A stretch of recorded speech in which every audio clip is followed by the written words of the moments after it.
We're moving in today, so get out, you old hag. We'll pay the $500 mortgage. My husband David passed away, and at 60, I became a widow. However, about 3 months after the funeral, just as I was beginning to regain some sense of normalcy, another event occurred. Incredibly, my eldest son and his wife had moved into our house and were now trying to kick me out. After never caring for or nursing David, and treating his funeral like it was someone else's problem, how could they? But, while I was away, they had moved their stuff in without permission, and I quietly smiled in response to their words trying to kick me out. My name is Catalin. I turned 60 this year. I was married to David, and we were blessed with 2 children, a daughter, Blake, and a son, Russ. Blake is married and lives in a newly built house in the next town over. Next town sounds far, but it's actually quite close, so she often comes to visit. She is pregnant now, and there are times when her mood is unstable, but she seems to be gradually becoming a more solid mother. My eldest son has just gotten married.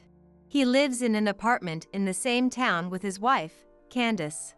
Since they were living together before, it's been about 2 years since he moved out, but since then, he hardly ever comes home. He's busy with work, it seems. I work too, so I understand that, and Russ is an adult now. I just tell him to take care of his health and leave the rest up to him. I work as a part-time office assistant. I was a full-time employee for a long time, but I switched to part-time 5 years ago when David fell ill and I needed to care for him. Life as a part-timer and caregiver was honestly not easy. However, it also prepared me mentally to spend those last moments with my husband. I have no regrets about becoming a part-timer.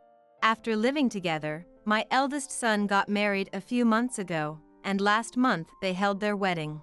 David and I attended together. Although I pushed his wheelchair, it was a time when David looked very healthy and had a bright smile, which made me very happy. I'm glad Dad could come. Russ might not show his face at home, but he said that to David. David looked happy at those words. I thought he was a cold child, but it seems Russ cared about David in his own way. My heart warmed. But then, a moment that chilled my warmed heart occurred. In the middle of the reception, while they were away for a costume change, I stepped out to go to the bathroom. Next to the bathroom was the bride's dressing room. The bathroom was built so that it directly connected to the dressing room, which made the voices carry through. I heard Russ's voice. I smiled, thinking they must be preparing together, but the content of their conversation left me stunned. Is David really okay, looking like that? The first voice I heard was Candace's. The words "looking like that" irked me, but I assumed she was just concerned. I quietly listened in for the rest of the conversation. But then, Russ's next words shocked me deeply. He looks like he's about to die. He shouldn't have bothered coming. There was no concern in the words "he shouldn't have come," because Russ said them with a laugh. Well, it's almost time to say goodbye anyway, so be nice to him. Your efforts will pay off when it comes to inheritance. Russ's words were followed by Candace's laughter. Russ's kind words to David weren't out of kindness. They were in anticipation of inheritance. Hearing that, I was so upset that I cried alone in the bathroom. I didn't want to believe that a child could say such things to their own parent, but there was no defending those words. Catalin, are you okay? I must have looked terrible. When I returned to my seat, Blake tilted her head at me. I'm fine, I managed to say with a smile. After that, I fulfilled my duties as a parent in a somewhat gloomy mood. The bouquet of thanks from Russ, and the words of greetings from Candace, made me sick. However, David's smile was my only salvation. David, who knew nothing. If he was happy, then that was enough. I told myself that and ended the day. Afterward, David talked about the wedding many times. I'm glad I could attend Russ's wedding. It was really nice. For David, it seems a very fond memory was created, and I too smiled and nodded at those words. After the wedding, David seemed to be waiting for Russ and Candace to visit us, but they never came.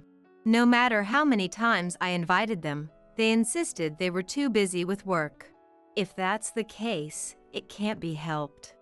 Can't force them, David murmured, sounding disappointed. Then, a few months later, David's day to depart arrived. His condition worsened rapidly, and it happened the day after he was readmitted to the hospital. Though we knew such a day would come, it was still hard, and Blake and I cried together. Of course, I contacted Russ. "David is in danger, come quick."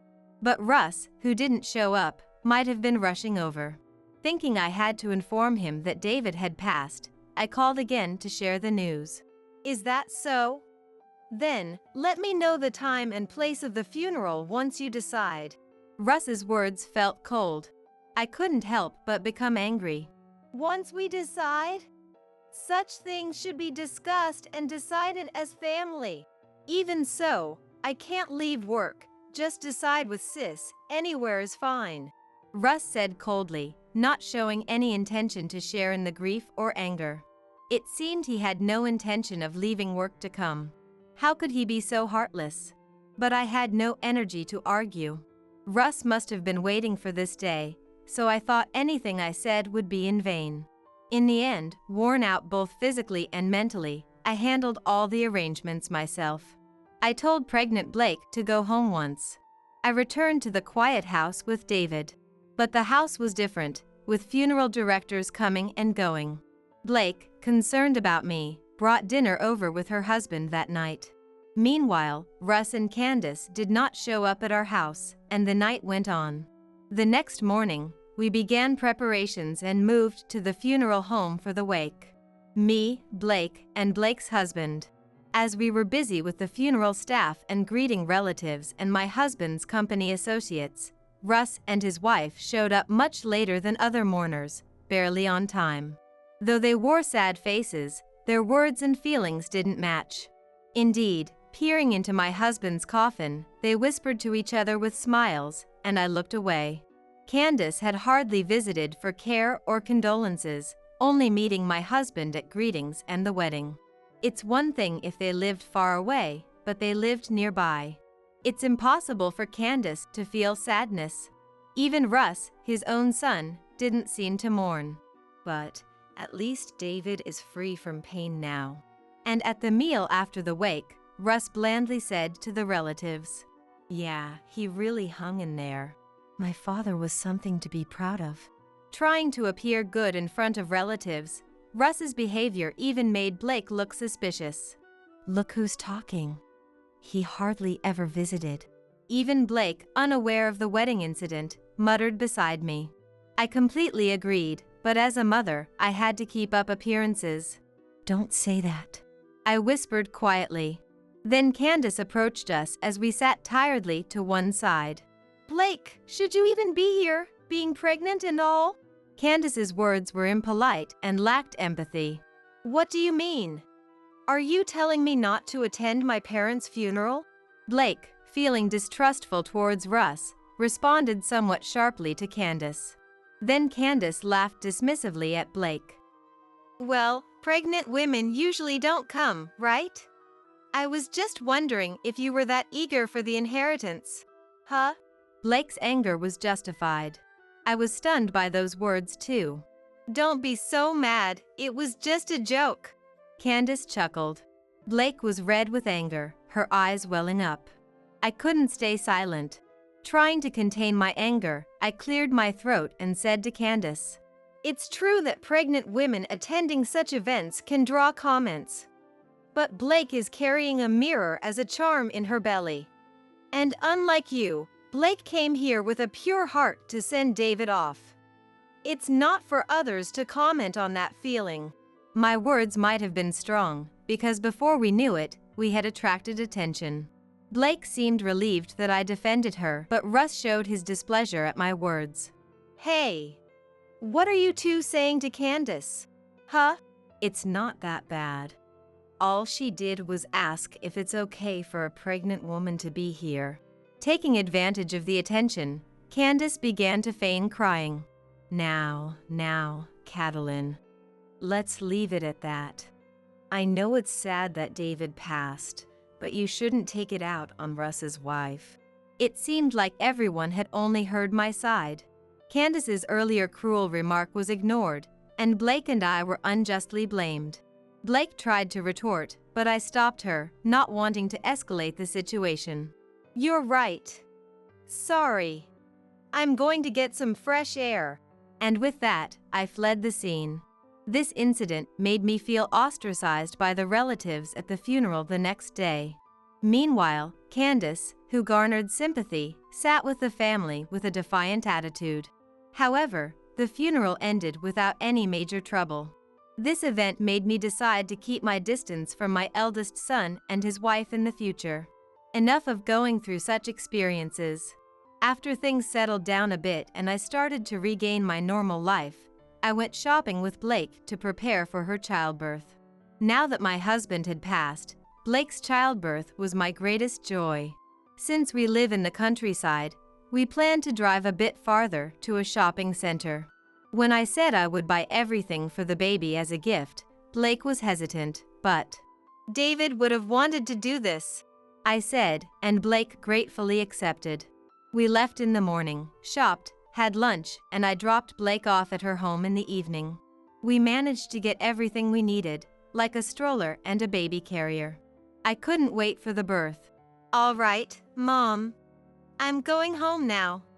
Call me if you need anything." After saying goodbye to Blake, I returned home. But when I arrived, something felt off. Did I leave the lights on? Muttering to myself about the light leaking from the living room, I entered the house and was greeted by lively voices. I was momentarily puzzled, but realizing the voices belonged to Russ, I stepped inside, relieved. "You were here? You should have let me know." However, upon seeing the living room, I was speechless. "Oh, you finally arrived? Hey! What's with all these boxes?" The living room was filled with boxes. Unable to grasp the situation just by looking, I voiced what I saw. Seeing me like that, Candace smirked, exchanging looks with Russ. "Well, you see." Joining in, Candace said, "From today, we're moving in, so you get out, old hag. We'll pay the $500 mortgage." "What are you talking about?" I was shocked, my eyes wide. Russ just laughed. "Just like we said. We're moving in here from today." Russ added to Candace's words, making even less sense. "Don't be ridiculous. David just passed away. So, we waited until things settled down, right? Now you can go anywhere with peace of mind. Don't worry about the mortgage, like Candace said, we'll take care of it." Russ being the eldest son, no one can complain if he takes over the house. It's annoying that the mortgage isn't fully paid off yet, but there are other inheritance assets, so we'll overlook that. They explained their plan as if it was a done deal, intending not only to take over my husband's property but also to kick me out. "The mortgage is cheaper than apartment rent, and if we save money and remodel nicely, it won't be too bad. We'll put up with it as it is for now." I understood everything and gave up on resisting. "Fine. Take care of the $5,000 mortgage," I murmured, lifting the corners of my mouth. "We'll need to do the title transfer paperwork." "Well, no one will complain about you getting it, so go ahead." Quoting Candace's words back at them, they turned pale. $5,000? You mean the balance, right? You'll find out if you go to the bank. I'll come back later to get my things. Wait! Explain properly!" Russ shouted, trying to stop me, but I left the house with those words.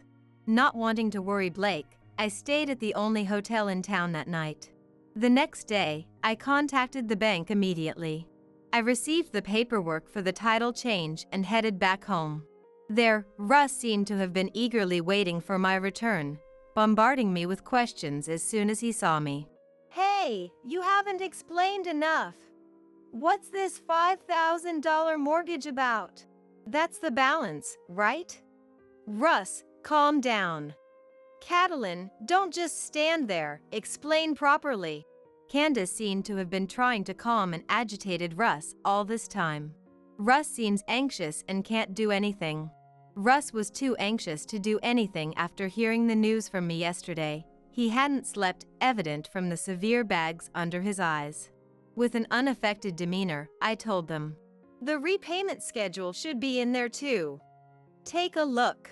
Rushing to unfold the documents and spotting the repayment schedule, Russ collapsed to his knees. $5,000 a month for real? You've got to be kidding. What? What are we supposed to do now? We've already given up our previous apartment. Candace, pale-faced, snatched the repayment schedule from Russ. Russ slumped, his head in his hands. The looming threat of having nowhere to go. Not being able to pay the mortgage was clearly worrying him. "This must be some mistake, right?" Candace's face flushed with anger, snapped at me, but I hadn't lied. It was impossible for me to have tampered with the bank's documents. "There's no mistake. Those documents are legitimate. I'm going to take my stuff and leave now. Good luck with the name change and mortgage payments." Ignoring the stunned pair in the hallway, I headed to my room. I packed the essentials into a large suitcase that hadn't been used in a long while and made my way back to the entrance. "Just so you know, I'll be back for the furniture once I find a new place. And if you've broken anything by then, expect to be billed for repairs." "Wait!" As I was about to leave, Russ called out with a trembling voice. "Why is the repayment so high? For such a run-down, unremarkable house." Unable to accept it, Russ thrust the repayment schedule at me. Calling it a rundown house, indeed. I sighed in exasperation. "Why?" "Because we had the original housing loan and plus we had major remodeling for David's care. You wouldn't know since you never visited David's room." "Dad's room?" "Yes. We added a toilet and a back door to David's room, along with ramps. We even changed the tatami to heated flooring." "You're kidding! Spending so much just for a dying old man in one room."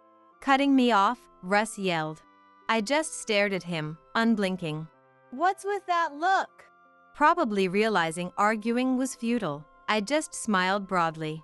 "Well, good luck." Though Russ was infuriated by my response, I finally left the house. Though I didn't regret the remodeling, the $5,000 monthly payments from David's savings weren't easy. Being kicked out allowed me to pass those payments on to my eldest son and his wife, which felt like a silver lining.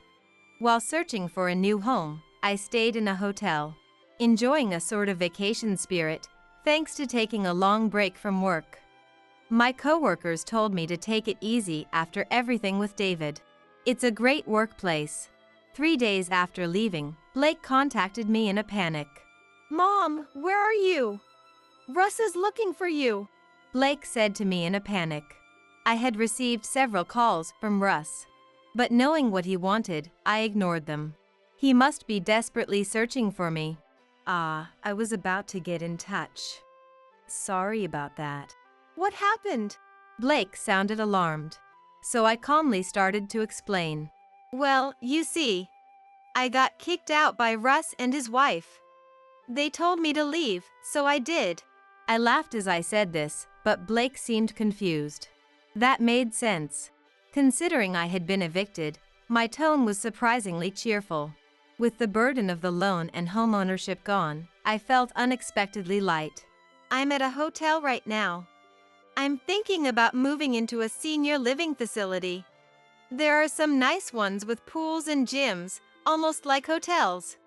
It's a bit far, but it means I won't have to deal with a big move." My words seemed to surprise Blake. Let's talk in person," Blake suggested, still sounding flustered. I thought I had explained well, but perhaps the thought of losing the family home was unsettling for her. After the birth, I was planning to return home. Because of this, I had made plans to visit Blake's house the next day. However, upon arriving at Blake's house the next day, I was met with a shocking scene. "You're definitely hiding here, aren't you? Just come out already. She's really not here. Stop it already." Voices echoed through the residential area during the day. Undoubtedly, they were my children's voices. It seemed the eldest son and his wife had convinced themselves that Blake was harboring me. I hurried over. Russ, enough is enough. Blake is pregnant, you know. See, I knew you were here. I just got here. Blake really didn't know where I was. Upon my arrival, Russ's gaze fell to my carry-on bag. Realizing my words were true, Russ, perhaps finding the situation inconvenient, glared at Blake and clicked his tongue. But then, seeing me, he forced a smile and began to speak. Man, you had us worried. We've been looking for you, Mom. Saying you had to leave was just a joke. Come on, let's go home. Candace is remorseful, too.